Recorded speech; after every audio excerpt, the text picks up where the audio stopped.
Hi my loves, and welcome to a beautiful series, The Planets, the Signs and the Houses.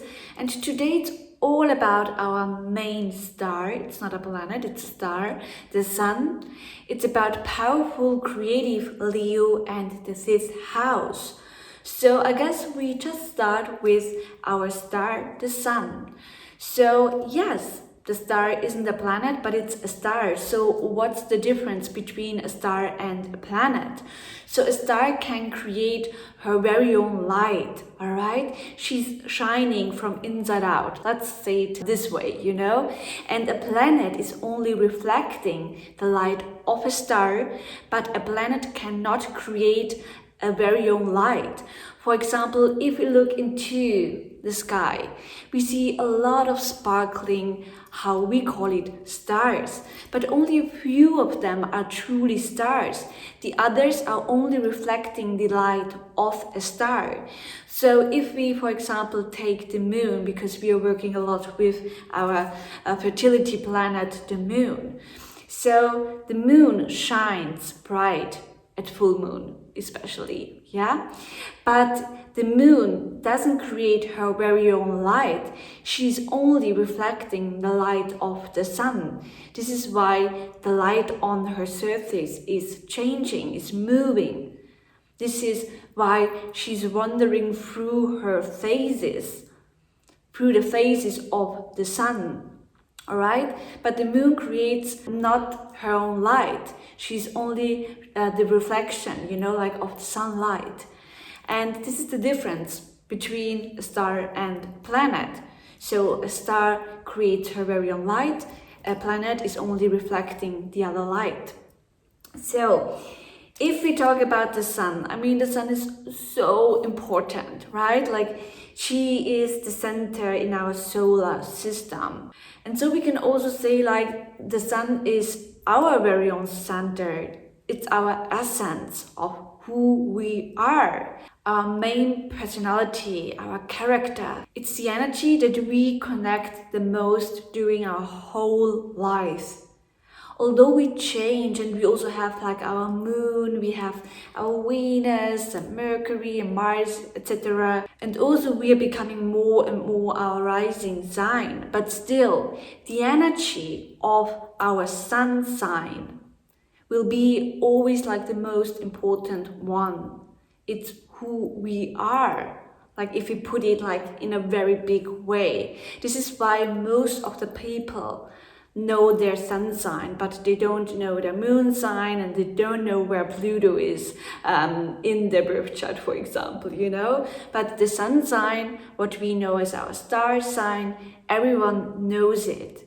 And I really think this already tells a lot that really everyone on earth knows when she or he was born and which zodiac sign was around.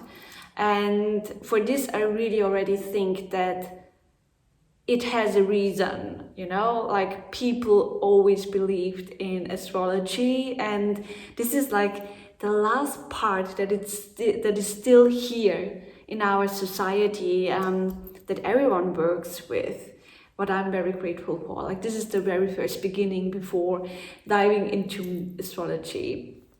All right, so what about the sun? So where the sun is placed, it always gives us information about the current ruling energy, the main energy that is around us, that we experience in our essence, in our awareness, in our consciousness.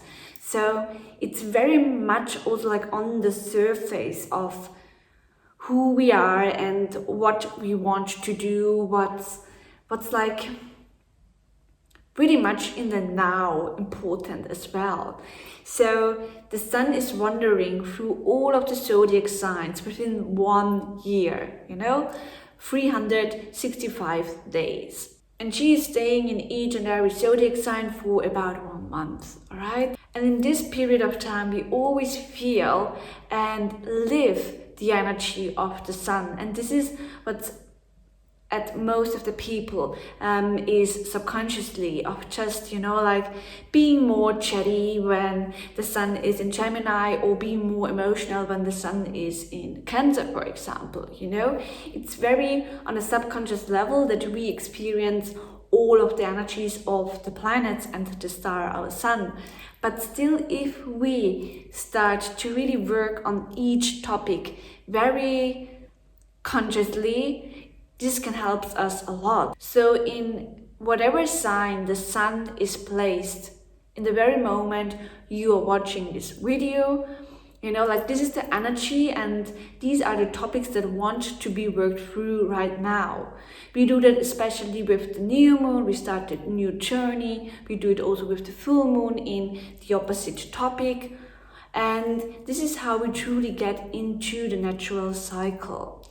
So sun is always our essence, our center, how we consciously act and live our lives. So the sun is also life energy. It's the creator energy. It's life force. It's the purest creation.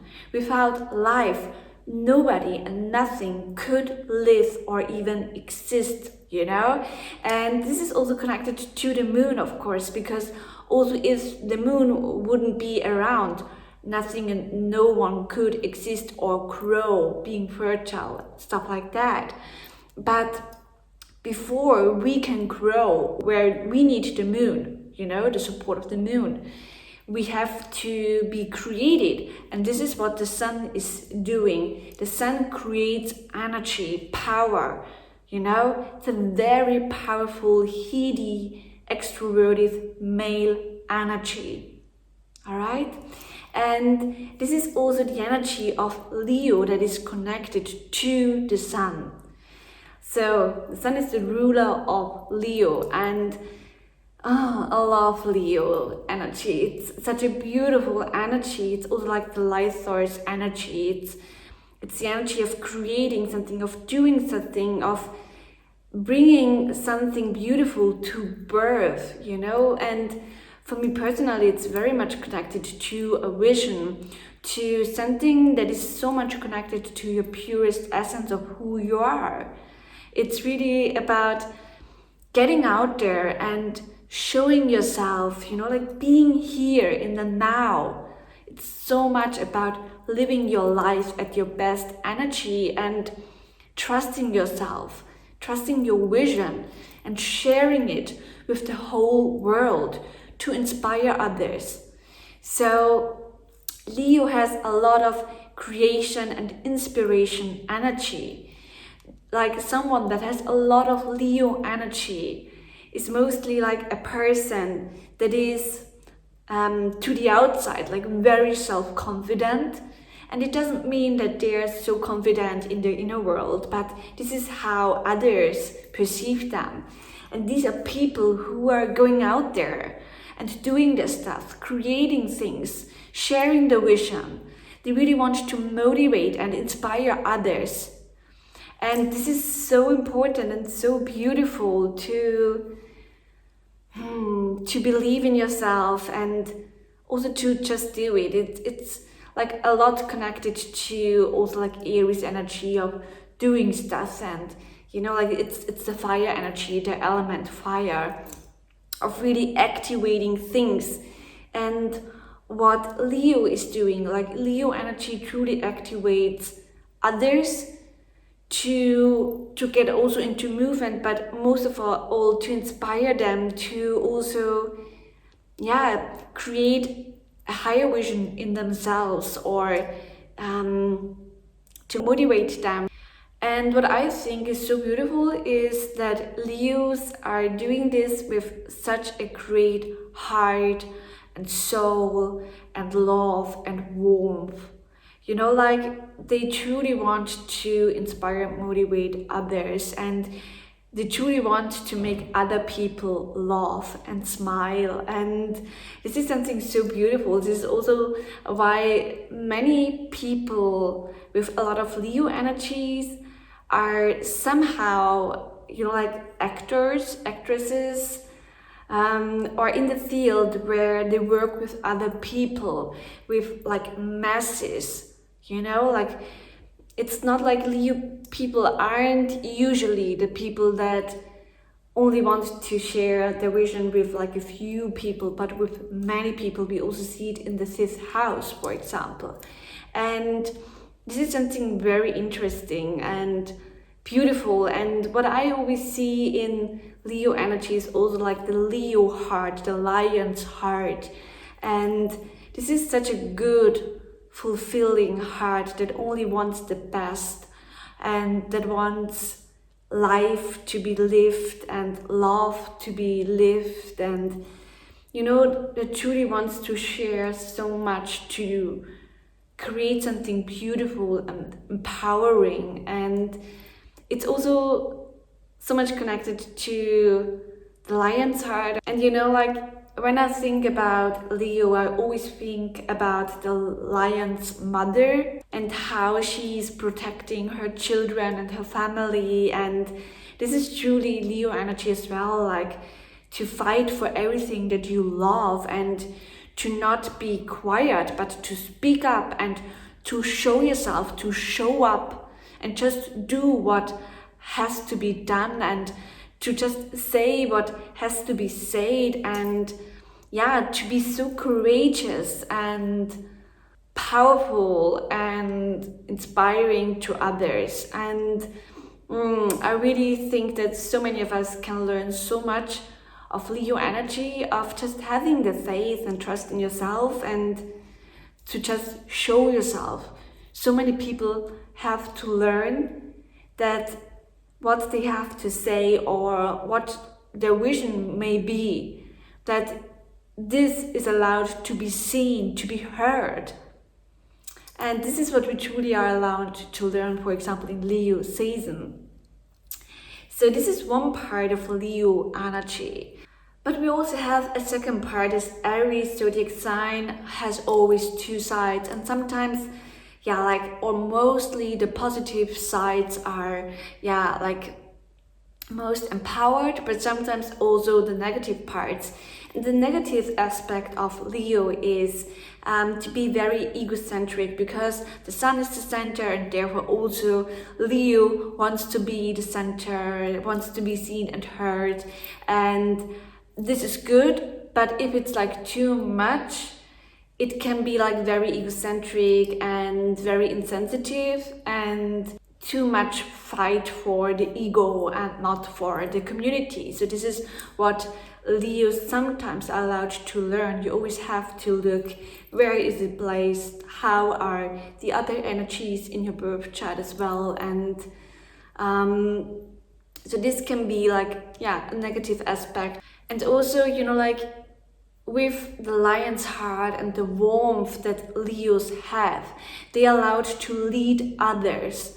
But also if like there's too much self-confidence and too more ego-driven energies in themselves, this can be like misused, like the power of leading other people. And we see it at some people, for example, that they really use the power for wrong leadership. So this is something that we have to be aware of when we speak about Leo as well.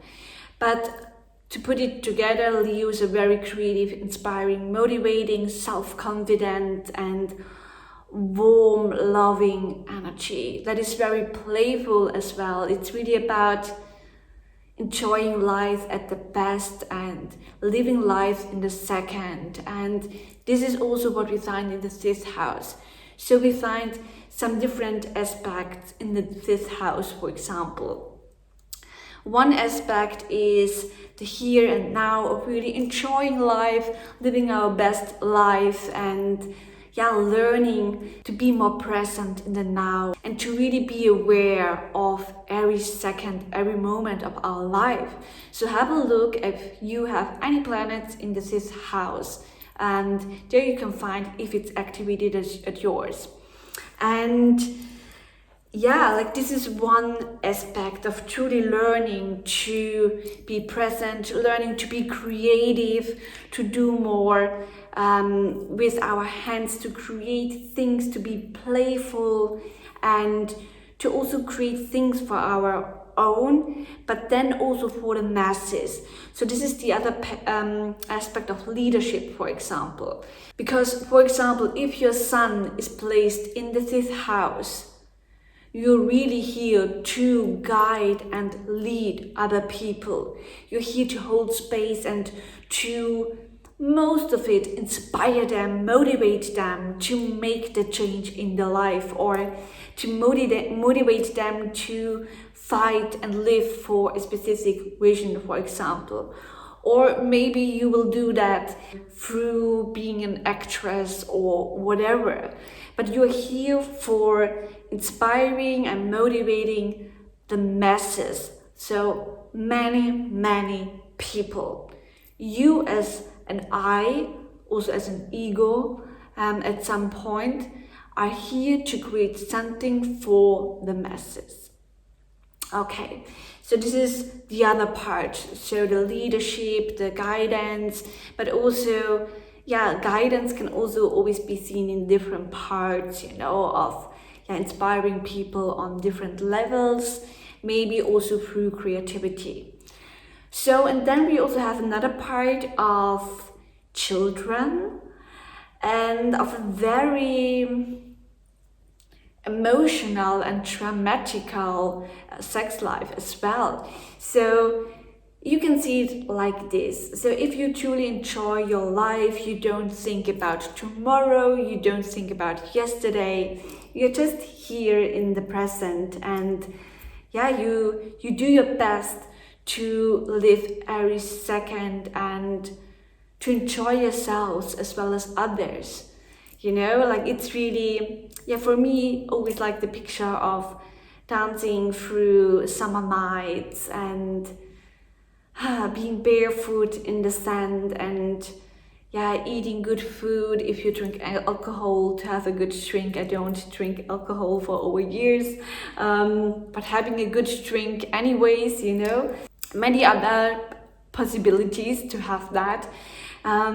Just to live life and dance and laugh and sing and make music and seeing the sun go down and all of this, there's a lot of energy and excitement and love and all of the power in the air. So we come to sexuality. So we feel everything very intense in the moment, and this can also create a lot of trauma. So if there are specific planets in your fifth house, it may also mean that you are more traumatically, maybe if like the moon is in the fifth house, you feel a lot, and this can go to dramas as well, for example. But there's a lot of fire and heat in the air, and a lot of competition maybe as well. So if many planets are in the fifth house, or for example if Mars is in the fifth house, there's also an aspect of competition in it, because Leo truly wants something, and this we can also find in the fifth house. And then there's the aspect of children. So for example, if your moon is also like in the fifth house, maybe you have a special connection to children, or children are very good for your heart and soul, for example. And so you can also read some aspects of concerning the topic of children in the fifth house. So this is it, like a little input about the sun and Leo and fifth house energy. All of them are connected, they belong together. And have a look at your birth chart where everything is connected, where the sun is placed, where which planets are in Leo energy, which planets are in the fifth house. And try to read it for your own, what this may mean for you specifically. So I wish you a beautiful day. Feel warmly embraced from me, and I send all my love to you.